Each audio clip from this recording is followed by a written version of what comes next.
Hello friends, welcome back to the Dork side. I'm the Dork in the road. Jake's here, by the way. And we're about to go out and do some off-road riding on the Pan America.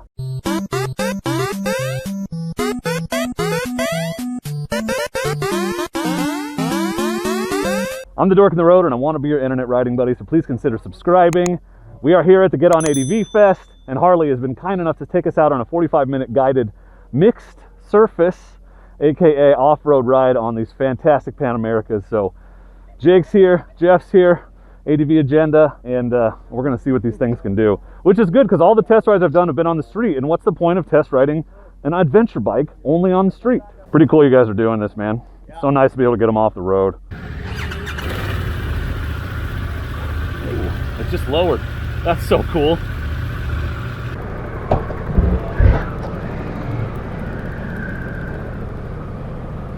They got decent little knobbies on these bikes, which is cool. We're going to ride in off-road mode and then get into off-road plus mode. So I always like to dink around with the off-road mode settings and see what they do, and then at some point we'll get to take it out of that and see what the difference is. But it's always fun to see what the computer does and how much freedom it actually gives you, like that, a little bit. But it's a big heavy bike and it's not mine, so you know, obviously we're going to take it easy and be safe. It definitely feels heavy. You can feel the weight of the motorcycle for sure. You know, it'd be surprising if you didn't. All right, so I'm not going to talk much on the highway portion because the wind is going to be bad, but I will catch up with you when we get off the road in a little bit slower conditions.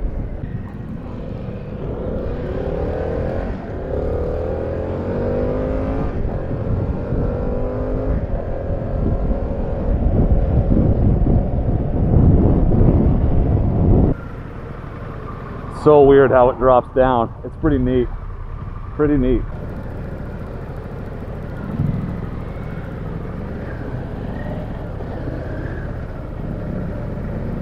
Second gear.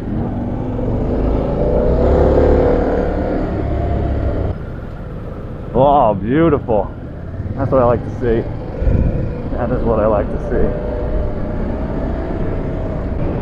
Well, they're not screwing around. Here we are doing 50 miles an hour on gravel and sand, and obviously this thing handles it just fine. Just hanging back a little because of the dust. It's honestly faster than I thought we'd be going. It's probably not great audio quality with my visor up. Downshifting, okay. Slow speed, it's pretty good. Pretty stable, not bad for these maneuvers.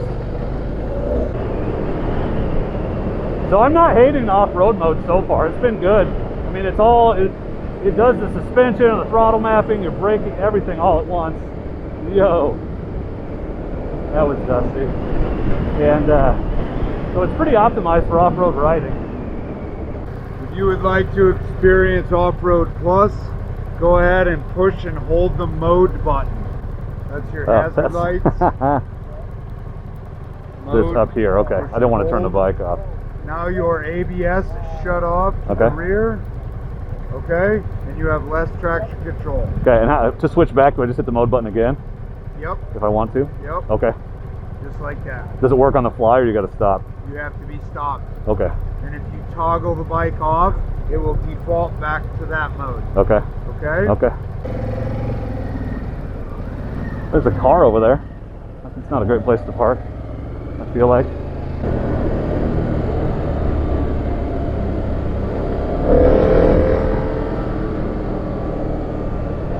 Now I'm glad I don't have my sunglasses on.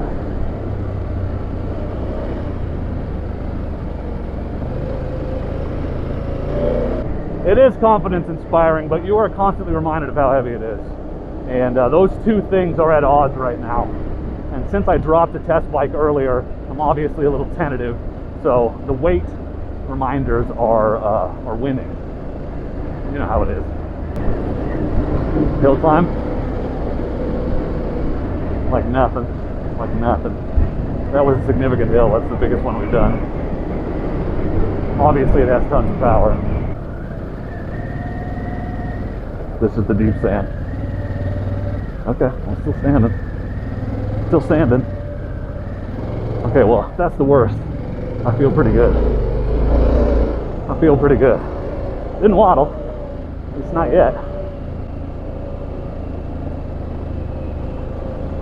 Ooh. Okay, well, the suspension is very stiff right now. Getting bounced all over the damn place in these little ruts. This is a very nice course they're taking us on. I'm impressed that they're doing anything remotely sandy or, you know, potentially technical. So really happy with Harley for this. I gotta hang back, it's dusty. Yeah, this is technical. I'm getting bounced all over the place.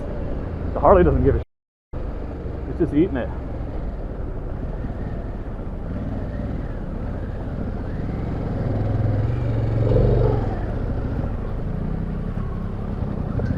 All right, well, I just had to dab, so I'm gonna sit for a bit.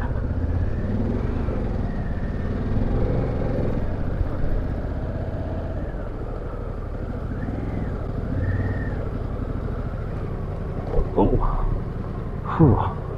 Where are we up on the ridge? Somebody got crossed up. Oh, it wasn't me. This is great. Yeah, you having fun?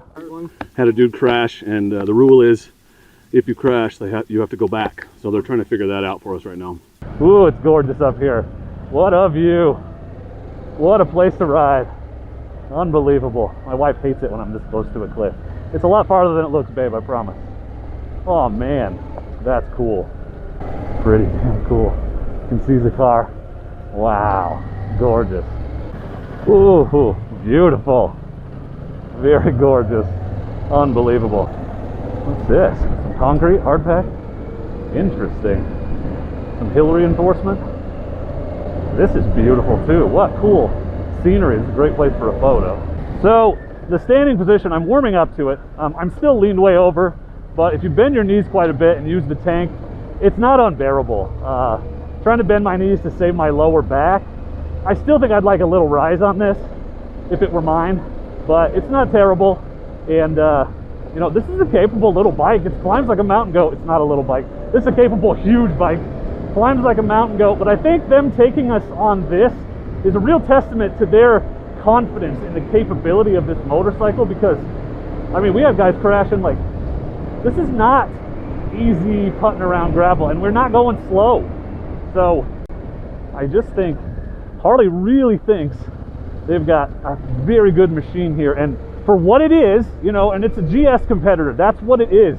Tiger 1200, it's not a dual sport bike, it's not a mid-size bike, it's your big heavy. You're going to go across the country thousands of miles, and you want to also feel competent hitting some dirt either along the way or when you get there or whatever. And in terms of that, it's a very fun bike to ride. It's a playful bike.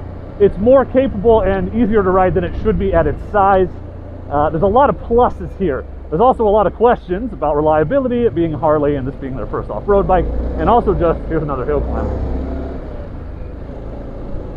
You know, the price is insane. What's this thing going to be like in the long term? How's it going to hold up? I mean, I've heard nothing but pretty positive reviews on it, honestly. A lot of people saying a lot of positive things.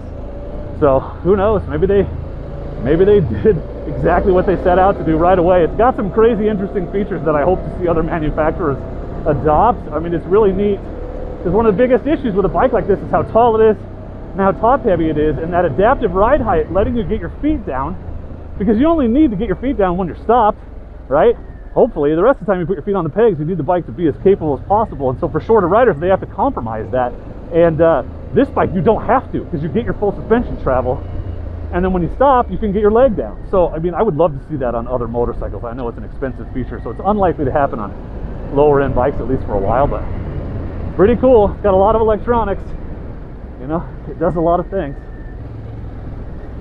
And I do think it is surprisingly capable. It's, you know, if you were expecting a Harley Davidson, you know, road glide off-road, that's not what this is. It is a completely different experience.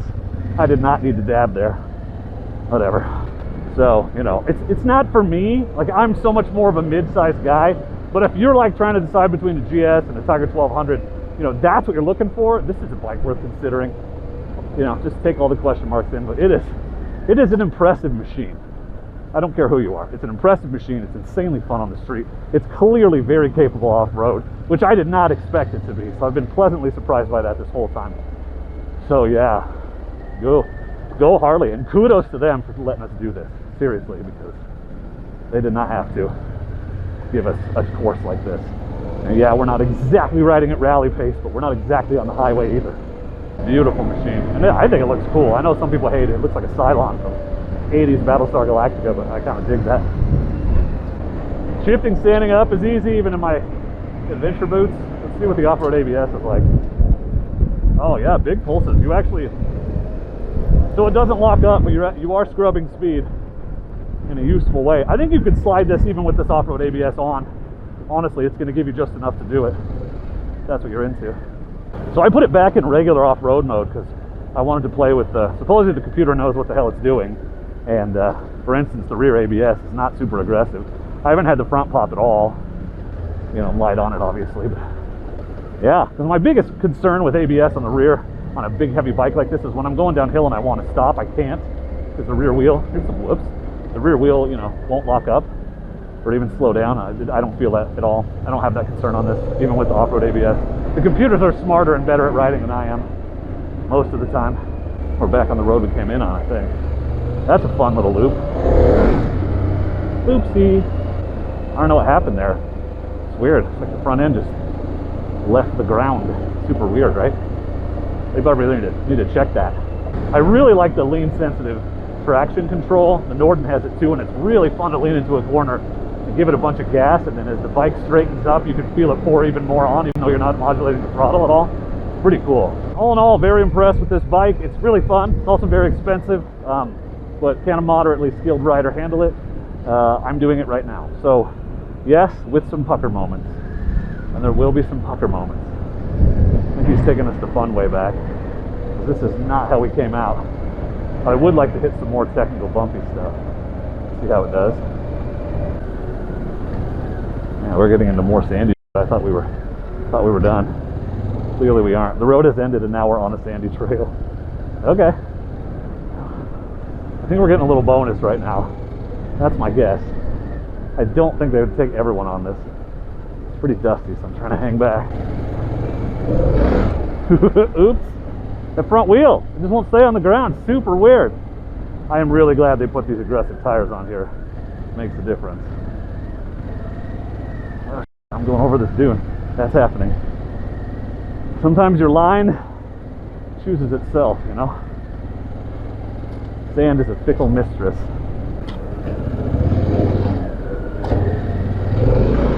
I do not love the sand. And yet, I'm living in it. So that road ended, but it didn't, and then now we're back on it. I think this is the section we actually went on the Touareg. Seems like it might be.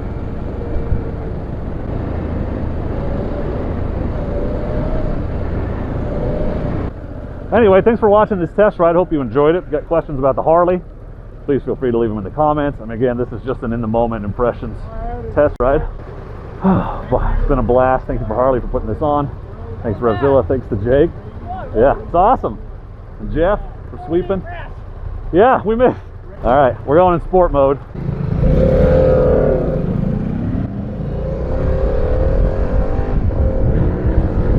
Jake just did a burnout. I haven't sat on the seat much at all. It's very comfortable. But anyway, that's my test ride, fun, long, extended off-road test ride of the Harley. So if you have thoughts, feelings, or questions, feel free to leave them in the comments. Make sure you check out Jake's video. I'm sure it's coming out at some point.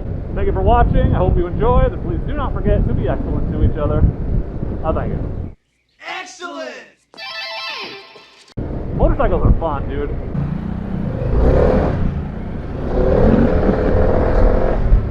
Okay. Thanks, dude. Thanks a lot. Appreciate it. That was a fun route. Thank you.